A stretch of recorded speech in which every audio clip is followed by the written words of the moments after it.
मित्रों नमस्कार। जनमत हरियाणा में आपका स्वागत है।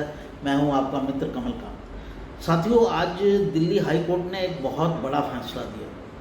बड़ा फैसला तो ऐसे होते रहते हैं, लेकिन उसमें जो टिप्पणी हुई उसके बहुत फिलोसफिकल और बहुत लार्जर देन दिस इशू, यानी इस इशू से हटके बहुत बड़े लार्जर उसके इम्पैक्ट हैं। दिल्ली हाई कोर्ट ने दिल्ली सरकार को डांट लगाई, एमसीडी को भी डांट लगाई। दोनों पर ही आम आदमी पार्टी का अधिकार है, दोनों जगह उन्हीं की चलती है, उन्हीं की सरकार है। कि आप जो ये मुफ्त की रेवड़ियाँ बांट रहे हैं उसका उसके असर है ये कि लोग मर रहे हैं। कैसे बताया उन्होंने? दरअसल ये जो बिल्डिंग थी ये एनक्रोचमेंट थी। एनक्रोचमेंट के साथ साथ वहाँ पर जो नाला बह रहा था उसका अपग्रेडेशन नहीं हुआ था। वो नाला का पानी जो है वो बेसमेंट में चला गया।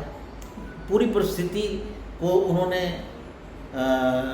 ब्रीफ में बताया और कहा कि ये सब आपकी फ्रीबीज की वजह से है, यानी रेवड़ी बांटने की वजह से है। ये जो आप दिल्ली में मुफ्त बिजली, मुफ्त ये, मुफ्त वो दे रहे हैं, उसके बाद पैसा ही नहीं बचता है चीज़ों को अपग्रेड करने का। और दिल्ली के ऊपर प्रेशर है कि बाहर से जनता आती है, बड़े शहर हैं अपने छोटे छोटे, बिहार, पूर्वी उत्तर प्रदेश, छत्तीसगढ़, यहाँ कमाई के साधन ज़्यादा नहीं है। तो ये तो चलिए एक बहुत बड़ा इशू हो गया। उसकी वजह से लोग मेट्रो सिटीज़ में आते हैं, जो बड़े बड़े शहर हैं, दिल्ली है, कलकत्ता है, बॉम्बे है, चेन्नई है, हैदराबाद है, बेंगलोर है, पुणे है, अब तो कई हो गए हैं, पर मेन तो बॉम्बे और दिल्ली ही थे। तो उसकी वजह से आप जो अपग्रेडेशन नहीं कर पाते हैं, पैसा नहीं होता है, और जिसका खामियाजा जो है जब वो ब्रेकडाउन होता है इंफ्रास्ट्रक्चर ना होने का, तो उसका खामियाजा आम आदमी को भुगतना पड़ता है। और उसका जो फल है वो यही है कि कुछ लोगों की मौत हो गई। इसके मायने क्या हैं? इसके मायने हैं कि आप लोगों से रिजनेबल पैसा लीजिए, फ्रीबीज मत बांटिए, रेवड़ियाँ मत बांटिए। मैं क्योंकि मामला दिल्ली का है, लेकिन मैं कर रहा हूँ क्योंकि इसका हरियाणा से भी ताल्लुक़ है। अब हरियाणा में भी जो है वो आम आदमी पार्टी आ गई है और 5 गारंटियाँ उसने दे दी हैं। 5 गारंटियों में एक गारंटी यह है, मुफ्त बिजली देंगे, मुफ्त ये देंगे, मुफ्त वो देंगे। तो अल्टीमेटली मुफ्त से जीवन नहीं चलता है, ना सरकार चल पाती है, ना लोगों को सुविधाएं मिल पाती हैं। शुरू शुरू में मुफ्त बहुत अच्छा लगता है। अब पंजाब की सरकार है, मुफ्त मुफ्त मुफ्त मुफ्त, उसके पास सरकार चलाने के लिए पैसे नहीं हैं, दिवालियापन पर खड़ी है। फिर केंद्र से पैसा मांगेगी, केंद्र पैसा देगा नहीं क्योंकि आपका हक नहीं है उस पैसे के ऊपर। फिर आप केंद्र को गालियां देंगे कि हमको पैसे नहीं दे रहे। अरे भाई, तो मुफ्त देने की ज़रूरत क्या है? जो व्यक्ति जितना अफोर्ड कर सकता है उससे उतना लीजिए।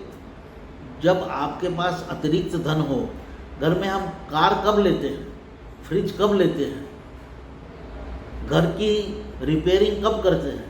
जब हमारे पास अतिरिक्त पैसा होता है। नहीं तो हम उसी सिस्टम को मेंटेन रखते हैं। साइकिल है तो साइकिल पर चलते हैं, और पैदल चलना होता है तो पैदल चलते हैं। एक गाड़ी है तो एक गाड़ी पर चलते हैं, 2 गाड़ी की कैपेसिटी हो जाती है तो 2 ले लेते हैं। तो भाई पैसा है तो खर्च करोगे ना। तो यही दिल्ली हाई कोर्ट ने आज कहा, और मेरा ये संदेश है, मतलब मैं ये बात कहना चाहता हूँ अपने दर्शकों से कि इसके झांसे में मत आइए। ये जो मुफ्तखोरी है, यह मुफ्तखोरी अल्टीमेटली पब्लिक का ही नुकसान करती है। किसी ना किसी चीज़ से पैसा कटता है या कोई नया टैक्स लगाया जाता है।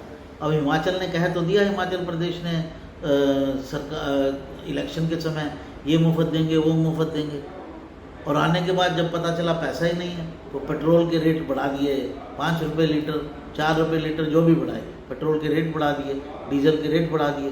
वो रेट बढ़े तो उसका असर फिर सब तरफ हुआ, चारों तरफ हुआ, पूरी महंगाई पर हुआ। सब मैं अभी हिमाचल गया था, तो दिल्ली में जो गैस CNG 73 रुपये किलो मिलती है, वो वहाँ 125 रुपये किलो मिलती है। तो उसके कई कारण होंगे, दूर है, जाना पड़ता है, वो कैरेज भी करना पड़ता है, लेकिन सरकार की जो पॉलिसी है वो भी एक कारण है। तो साथियों, कर्नाटक की यही स्थिति है। कर्नाटक में गारंटी दे दी, ये दे देंगे मुफ्त, चुनाव जीतने के लिए आप जितनी मर्जी गारंटियाँ दे दीजिए, बाद में फिर आपको परेशानी होगी। अब वहाँ पर बसें नहीं चलती हैं, बसें कम चलती हैं, बस वाला बस नहीं रोकता है, जहाँ पर लेडीज़ खड़ी हो वहाँ बस नहीं रुकती है, क्योंकि घाटा इतना हो रहा है, बस रिपेयर करने के पैसे नहीं हैं, नई बस लेने के पैसे नहीं हैं। तो साथियों, मित्रों,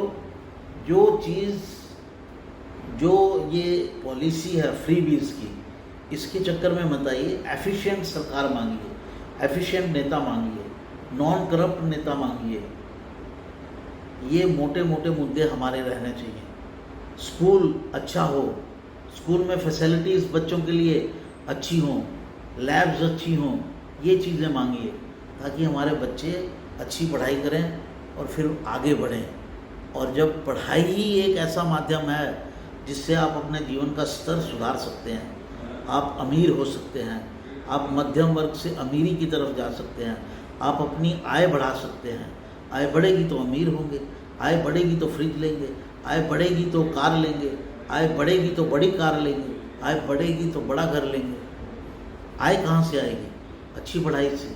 तो इस तरह की चीज़ें मांगिए, अच्छी सड़क से मांगिए, अच्छा पानी मांगिए, साफ़ सुथरा पानी जिससे हम बीमार ना हों, अच्छे टॉयलेट्स, ये चीज़ें मांगिए। इस चक्कर में मत आइए। उस पार्टी को तुरंत रिजेक्ट कर दीजिए जो फ्री बीज की बात करे, जो कहे कि मैं ये मुफ्त दे दूँगा, ये मुफ्त दे दूँगा। हालांकि मजबूरी हो गई है, अब आम आदमी पार्टी ने ऐसा रोग लगा दिया है सब पार्टियों को कि सब इसी पर उतर आए हैं कि भाई ये फ्री ले लो, भाई ये फ्री ले लो, भाई ये फ्री ले लो। तो ऐसे ना देश चलेगा ना प्रदेश चलेगा। तो साथियों, आज का मैसेज इतना ही था कि हाई कोर्ट ने बहुत डांट लगाई है आम आदमी पार्टी को कि भैया ये तुम्हारी फ्री बीज और रेवड़ियाँ बांटने की नीति है, जिसकी वजह से कोई इंफ्रास्ट्रक्चर इंक्रीज़ नहीं हो रहा है, उसको आप दुरुस्त नहीं कर रहे हैं और आम लोग उसका जो है खामियाजा भुगत रहे हैं। उसकी वजह से मौत हो रही है उनकी। नमस्कार साथियों, अंक पसंद आया हो तो लाइक कीजिएगा, सब्सक्राइब ज़रूर कीजिएगा। देश, प्रदेश और विदेश सब तरह की खबरें हम आपको देने की कोशिश करते हैं। नमस्कार। हरियाणा की हर राजनीतिक खबर के विश्लेषण के लिए हमारे चैनल जनमत हरियाणा को लाइक, शेयर और सब्सक्राइब करना ना भूलें। साथ ही बेल आइकन को भी प्रेस कर लें ताकि हर वीडियो की अपडेट आप तक पहुंचती रहे।